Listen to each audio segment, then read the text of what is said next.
Welcome to Formosa Dream Chasers. We're your hosts, Mary Ann and Qing-en. Please join us as we explore the journeys amazing people take in pursuit of their dreams. And get insights from their experiences. Let's hit the road and get started.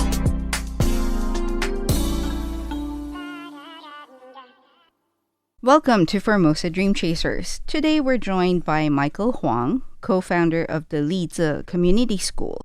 This unique initiative is dedicated to building a sustainable community through environmental education rooted in local engagement.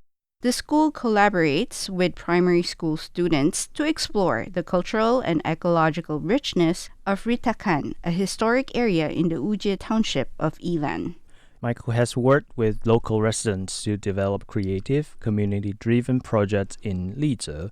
These initiatives trace and preserve local knowledge while strengthening a sense of belonging. One such effort includes setting up a free shop where second-hand goods circulate among those in need while reducing waste. He has also organized workshops to construct traditional sampans, or the flat-bottom wood boats, as a way of reviving the area's heritage. Today we'll hear about Michael's journey into community work, the challenges he faced, and what keeps him going. Michael, could you start by greeting to our audience and telling us a bit about your background? Hey, hello everyone. I'm Michael, and I was actually born and raised in Taipei, New Taipei City. And then I moved to Hualien to study for college. And I've been living in Hualien since then for 8 years. And then I moved back to Yilan in 2020. Actually, my father was from Yilan. So growing up in Taipei, I listened to some stories about my father's childhood, his life by the river when he used to play and swim or play with other kids in the water. So I was curious about Yilan, but I actually know very little about it before I moved back to Yilan. You say you studied in Hualien before. Yes. And so what major did you take up when you were in university? I majored in physics. Oh. Oh, really? Yeah. Wow. Yeah. Okay, that sounds like a big jump. So you took up physics. What was the plan after graduating? I actually have no plan. But okay. Because I did a lot in college, and actually I didn't finish my major. Okay. I just explored myself because growing up I didn't have chance to know what I'm really into. When I moved to Hualien to study college, I explored a lot of things with different people, different places, and I also meet many travelers, foreigners. Yeah, so the life in Hualien is kind of explosive. I feel like when I was in Taipei, I was living in a very small world. Okay. Although it's a big city, but it's in a cage. Every day it's the same. We study and study and study. And maybe that's also the reason why I start, when I moved back to Yilan, I start these projects, learning with the kids. Because I think it's very important to know more about where we live and know more about ourselves. Because you said so you grew up in Taipei, New Taipei. You moved first to Hualien, and then you went to Yilan. And the reason for going to Yilan was because of your father's stories, yes. What it was like growing up. My question is, what about those stories made you want to go to Yilan? I moved back to Yilan just because my parents moved to Yilan. It's not because I have something I want to do, but it's because my parents moved back to Yilan when I was in Hualien. Well, I know where is Yilan, but I don't know Lizhe. The place is my father's hometown. I don't know they actually moved back to the hometown. So when my parents moved back, I was studying and working in Hualien. Before I used to go back to Taipei, but now I go back to Yilan to meet my parents. And so I started to know the place gradually. Yeah. Okay. But what motivated you to start doing community work? When I was in Hualien, I participated in many community works in Ruishui, in an eco farm, and also in Yuli, in an elementary school. We have a camp for kids, and we think the kids in the rural area, they lack of confidence, although they live in a very beautiful place and with many stories.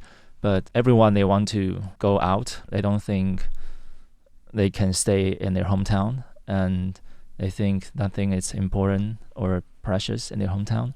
So we have this camp to let the kids take us to know about their stories and the shops they used to go, and also we let the kids to take foreigners to different places to explore where they live and play. So I think this kind of inspired me. Well, I didn't start the whole project just by myself. Actually, I do everything because someone invited me to do this. A school teacher, like, they want to bring kids outside of school. The teacher thinks it's a pity that the kids only learn at school because we live in a very beautiful area with lots of story. In Lize, there is wetlands, and there's Dongshan River, and there is an old street. So like there are many stories, and the kids, they don't know about it. And even some kids, they've never been to the beach. When they see rice fields, they don't know that's rice. Oh, okay. So we I think it's very interesting to also, it's connected to my experience because I also grew up in city and knowing nothing. So when I moved to Hualien, I started to feel more connected to the community. So I think it's also important to the kids in Yilan to also have the same experience when they were kids. Okay. If you don't mind me asking, the teacher reached out to you to ask you to help create a project to introduce Yilan, I guess, the environment, the history to the kids. Is that correct? Yes, the teacher, they start this program. Yeah. And my parents own a B&B, so in Yilan, because they moved back to Yilan and they started B&B. Okay. So the teachers came to our B&B because they think I was doing some interesting projects at the moment. So they think, maybe this person, it's we can do something together.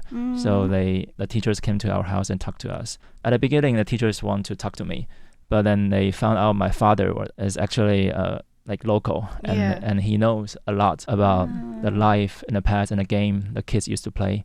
So my father become a teacher, a community teacher for the kids. And so the teachers invite my father to teach the kids how they used to play when there's no phone. Oh, okay. Yeah. I see. And then that's how your project got started. And then how old were the kids that started? Well, to it was join? at the beginning, it's junior high school, like from 13 to 15. Okay. Yeah. And then what is it like? I'm curious, is it like an immersion activity? What that means is, let's say, for example, I can only relate from my experience in the Philippines because we would have immersion projects as well for high school students or elementary school students. And basically, you take a group of kids, you put them in a specific location, and you let them learn by interacting with the locals. During my time, they would take away all of our equipment, like mobile phones or whatever, just so we will not be playing with phones at the side. And then they would like literally put us there, and then the teachers would be there making sure that we're not sneaking off somewhere. So is it the same? Like for is it a school day that they bring all of the kids together? Yeah. And At the beginning, it was like that. And we didn't take away the phones because they are too busy to use the phone. Okay. So we just, because usually we like walk in the fields. Yeah. But because in the winter there's no rice fields, so the whole area is just water. Sometimes we just go into the fields, and then so they play with the muds, and also sometimes we row the boats. The original plan is rowing the boat, but sometimes the kids, they just jump into the river, and then so it's cool. kind of And it's kind of wild. yeah. So before we dive into more details, can you give us a big picture of what's so special about this area and what's its historical background of Lize? Actually, Lize, it's a very unique area, not only because it's my father's hometown, but I learned like how special it is because my father used to tell me what it was like before, like 40 years ago, and it was full of water and lives, like fish and shells, clams. And so my father used to like just go out and play in the water. So their house is actually surrounded by waters. But like 40 years later, all these life disappear. They redirect the river to make it straight because it was flooding seriously before.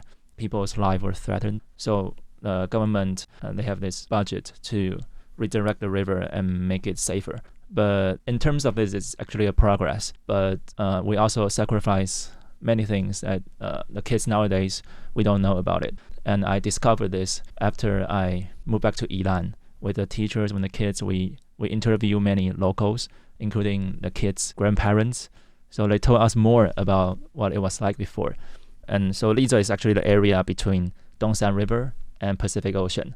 So they all have the same experience, but they also have different experience between generations. So this place, everyone lives on the higher place, on the sand dunes, because it's actually a huge beach. Mm-hmm. But now, of course, the beach is out like near the coast, but before it's like the whole area is like a sand dunes. And so this place always have this environmental issue that people wants to live here and wants to farm and wants to raise livestock. And so people always want more land, to develop and to make a living.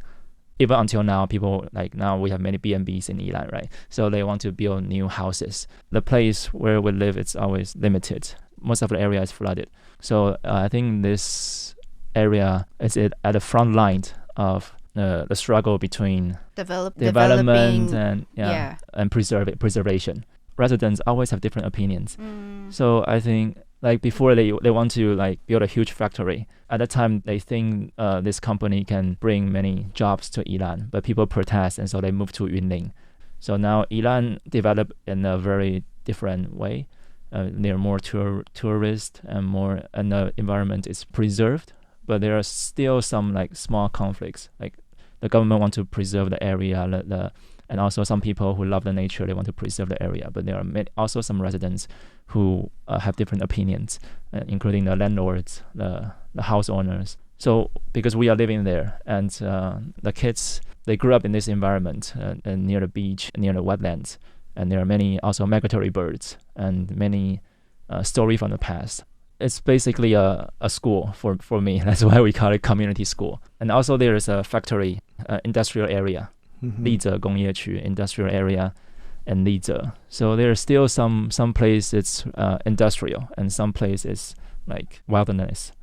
So even just by seeing it, you will see the conflicts. You will see the chimney with the air pollution, and you will see a huge wetlands with birds. And so it's very interesting.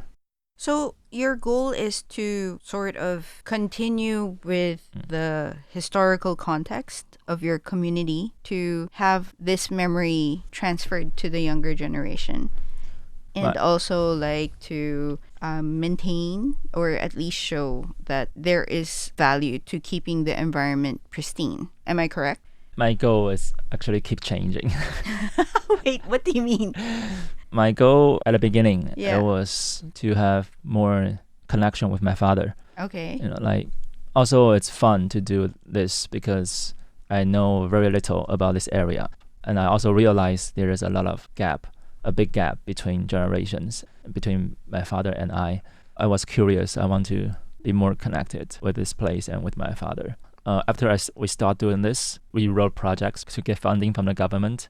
We kind of understand what we have been doing. It's also part of the government's goal, because the governments want, they have this regional revitalization strategy. They want to bring more young people back to the countryside, to encourage more young people to solve the local issues and problems, or to create more jobs. Because at the beginning I was just curious, I just having fun. But now I need to make it sustainable.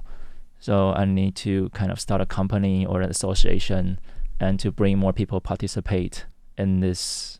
And we think it's very important for the kids to be confident. Of course, we think it will be great if the kids, they all stay in their hometown and they find a job. But when we were young, we always want to explore more. We want to go out and see the world. And but when we go out, I think it's important to know where we are from. I think that's my goal now, to kind of build this self-confidence and identity. We are from here, and we have a lot to share. By creating more interaction between generations, and even with foreigners, we will know more about ourselves, and we can be more confident. In addition to what you mentioned, the struggle between development and preservation, what are some of the big challenges you see in the past few years you're back to Lize? for example, the wetlands is a national reserve area, but it's all private owned land. So they just force the law on the private owned land. The government didn't buy the lands, but Can they do that? That seems okay. yeah, that's weird, right? It sounds very strange because if it's privately owned and the government claims it, usually so the government said, they say they cannot build house on it, but it's still private. Yeah, yeah, that's interesting. yeah. Mm-hmm. So there's a gray area, between it. So they still own the land and they can still do anything on it, but you cannot build houses. Because we also have this law saying that if it's a farm, you cannot build houses on a farm because it's supposed to be used to grow crops. Yeah, I remember that. I remember that a lot of people with means, they would live in Taipei, but they would buy a property in Yilan. And then they would go to Yilan sort of as their weekend getaway to escape Taipei. And so there was a time where there were so many people buying property in Yilan. They would build a rest house. Yeah, even until now. Even until now? Okay. Mm-hmm. But just in Lize, that area, they are not allowed to build a house. And also it will be very difficult because it's basically like a bog. It's very muddy. Okay. And if you want to build a house there, you will need to fill a lot of cement or like waste, construction waste, to fill the lands and to build a house. And it's quite deep. It's the lowest place of the whole area. And also if you start building house there, the other place might get flooding, because it's like a reservoir. So it's a huge area, and when the heavy rains comes, that is like a reservoir for the area. And that's one thing. And the other thing is the old street, because after they redirect the river, the old river course disappear. So there's a very important harbor, like historical harbor, disappear. And so the old street there just also kind of decline. All the shops close. And so there are some people who want to make it prosperous again. Yeah. Because like old people always talk about the past, like there's they used to be at the center, like economic center, and so many people came here to do business, and there are many shops. And some people, they want to revitalize that it. area. Okay. But actually, when I meet these people living on the old street now, because all their children, they work abroad or they work in cities, so they don't have the need to start a shops. So it's kind of like some people keep pushing. They want to like make use of these empty spaces, empty houses. But these empty houses and spaces owned by like local elders, they don't need to do business anymore. they just live there. They enjoy the peaceful life, the quiet life. But there's still some people say, do some business. So I think this is also interesting. And but they all have many stories. So we just bring kids to meet these people and talk to them and to collect more stories. That's all the time we have for this week, but that's not the end of our conversation with Michael. Join us next week on Formosa Dream Chasers as he dives deeper into the story of Lize Community School and its inspiring efforts to promote local history and environmental education in rural Taiwan. Until then, see you next time. Bye!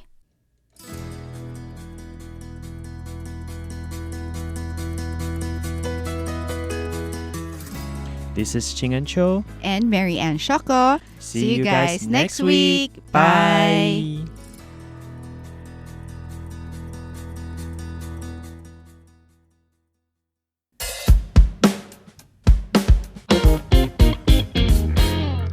Apple Podcast, Google Podcast, SoundOn Podcast, Spotify. You name it, we're on it. You can find selected shows produced by RTI's English team on different streaming services. All you have to do is search for the show or type RTI. Find an episode you find interesting, hit play, and you'll learn more about Taiwan and its people.